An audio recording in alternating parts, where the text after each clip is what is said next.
From VOA Learning English, this is the Economics Report. Methane gas from a lake in Rwanda may soon become a major source of energy.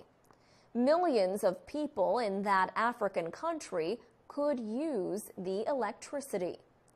The Rwandan government and an American company signed a power agreement in August at the U.S.-Africa Summit in Washington, D.C. The company is Symbian Power. The deal will provide electricity and lower the risk of an environmental disaster at Rwanda's Lake Kivu. 3 lakes in Africa have such high levels of carbon dioxide and methane gas that they are at risk of exploding. 2 of them in Cameroon exploded in the 1980s. In one explosion, the release of carbon dioxide killed more than 1,700 people.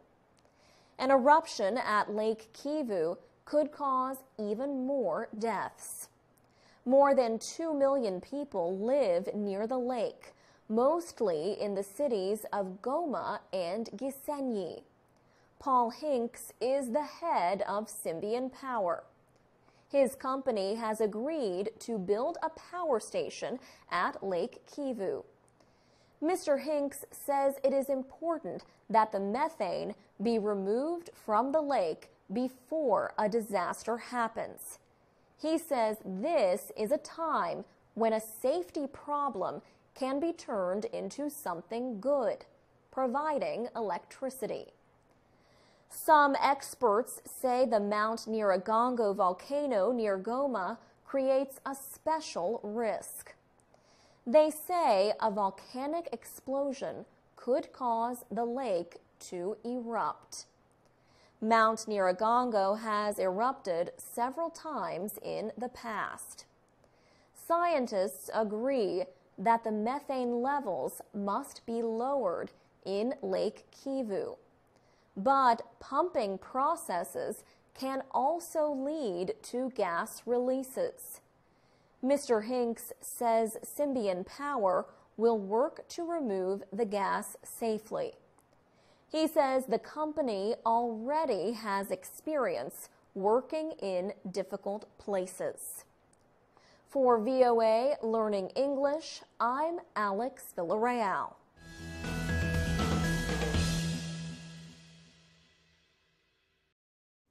This is the VOA Special English Economics Report.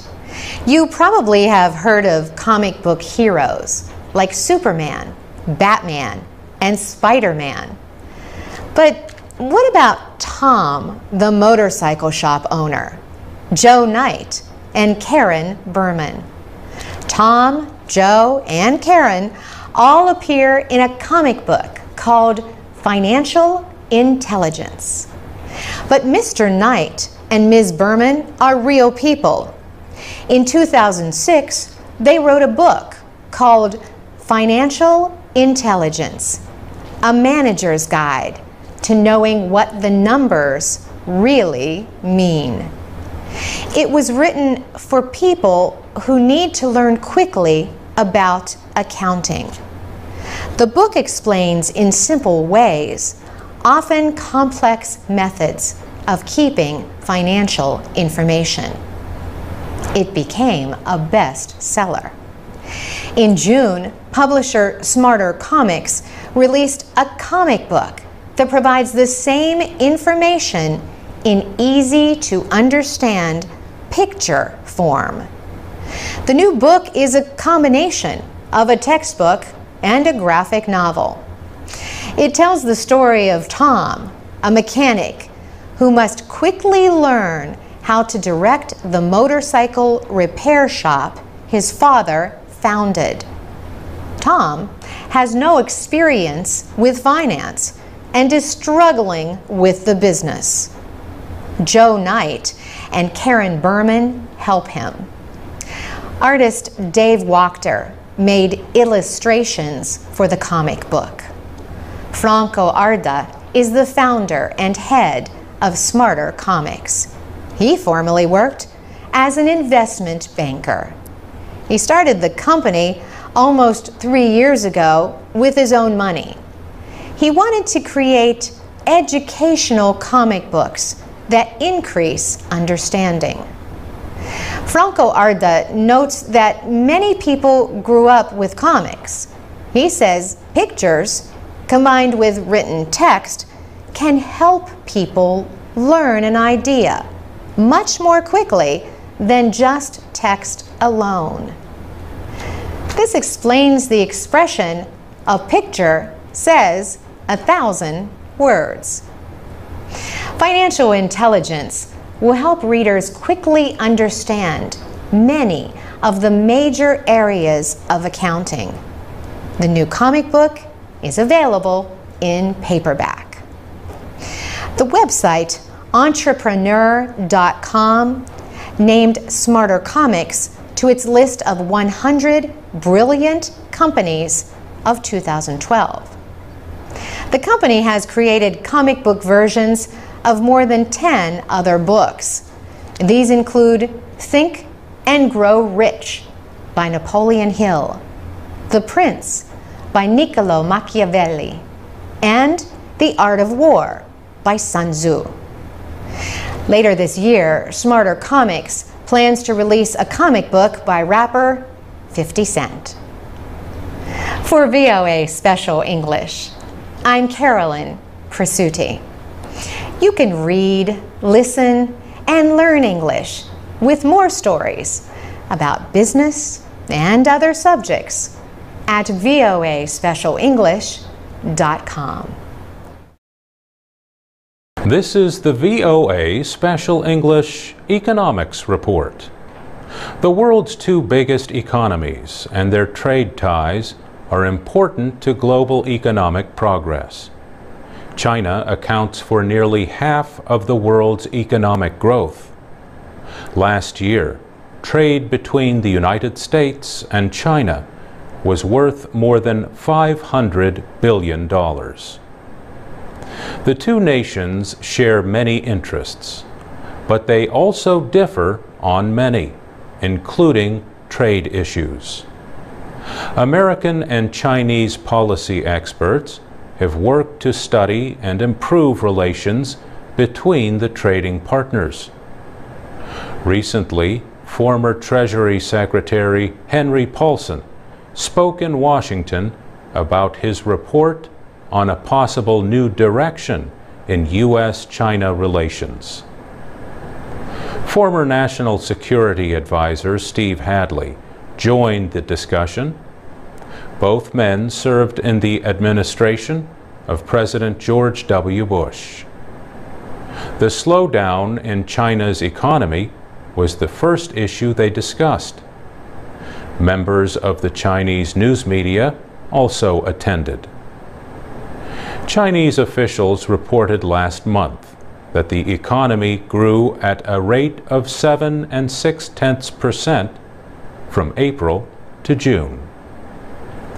That is China's slowest growth rate in more than 3 years. The Chinese economy needs a high growth rate in order to provide jobs for its huge workforce. The People's Bank of China cut its main interest rate twice in July to support lending and economic growth. Mr. Paulson said he thinks government measures to control lending will work over the short term.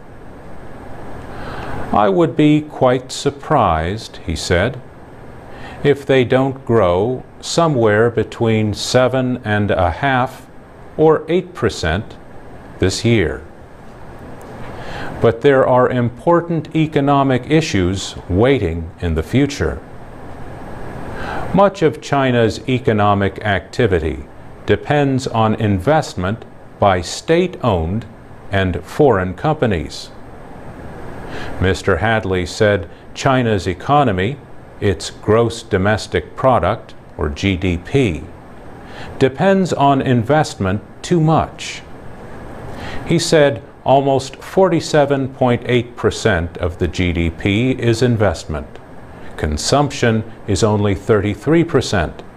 And one of the things Hank calls for in his paper is they need to move from investment-based economic growth to consumption-based economic growth. Consumer or personal spending accounts for about 2/3 of the economy in the United States. And that's the VOA Special English Economics Report. Join us next time for part 2 of our report on economic ties between the United States and China. For transcripts, MP3s, and now PDFs of our programs for e-readers, go to voaspecialenglish.com. I'm Mario Ritter. This is the VOA Special English Economics Report. China and Taiwan may disagree on political issues, but on Thursday they reached an agreement to protect investors.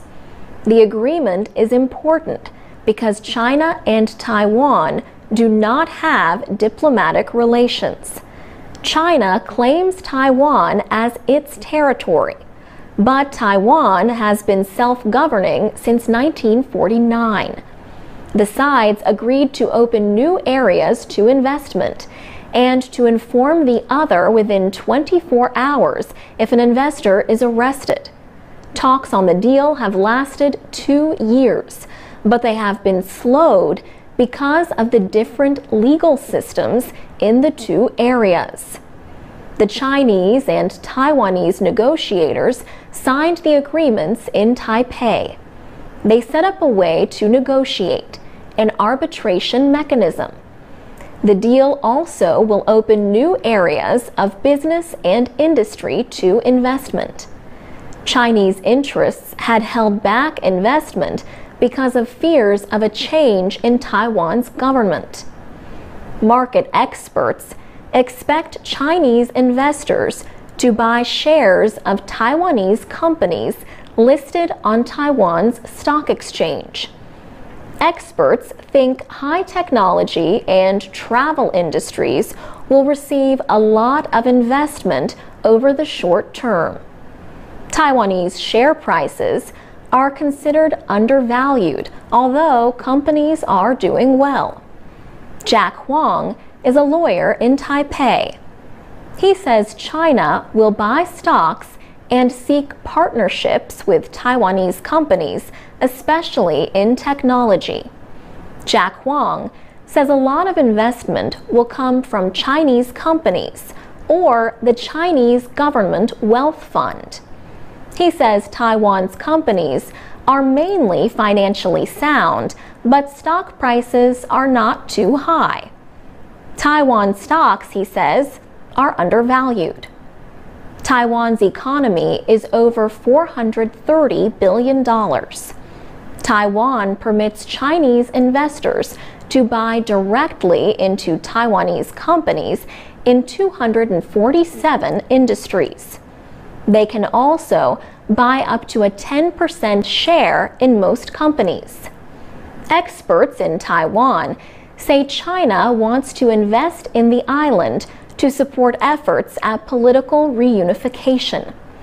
The Nationalist Party, or KMT, of the former leader of China, Chiang Kai-shek, went to Taiwan at the end of the country's civil war in the 1940s. Today, Taiwan has several political parties. The main opposition party held power for 8 years, starting in 2000. President Ma Ying-jeou of the KMT has sought closer economic ties with the mainland. In 2010, China invested $1 billion in Taiwan after a deal that year reduced export taxes for both sides. Transcripts, MP3s, and PDFs of our reports are online at voaspecialenglish.com. voaspecialenglish.com. For VOA Special English, I'm Alex Villarreal.